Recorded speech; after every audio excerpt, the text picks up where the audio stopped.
Élisabeth II écrit ses pensées dans un journal intime depuis l'âge de 15 ans. Un moment sacré pour la reine, durant lequel personne n'est autorisé à la déranger. Si elle garde ses manuscrits secrets, il y en a un bien chanceux qui est autorisé à les lire. C'est un puits de savoir, un monument historique du XXe siècle, qui s'éteindra à la mort d'Élisabeth II. La monarque, à la tête de la Grande-Bretagne depuis 1952, est depuis 2015 la souveraine qui a régné le plus longtemps, 67 ans, et la plus âgée actuellement en fonction. Rappelons que du haut de ses 93 ans, elle est toujours bon pied bon oeil. Un règne très long, qui cache son lot de secrets. La reine ne les a pas seulement enfouis dans sa mémoire, elle les a également consignés dans son journal intime. Elle garde le précieux manuscrit à l'abri de tous les regards indiscrets.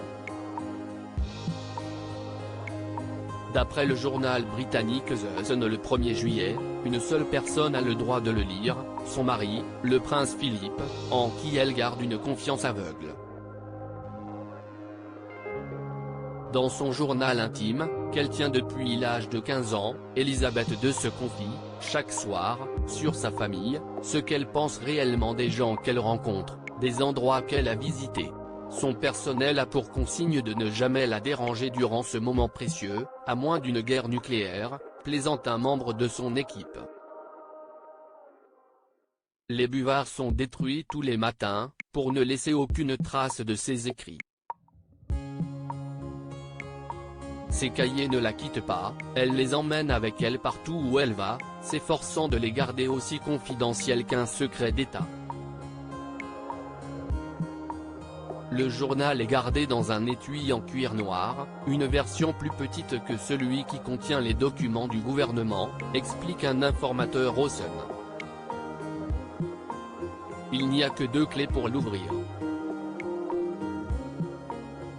Le double est gardé par son secrétaire particulier en cas d'urgence seulement.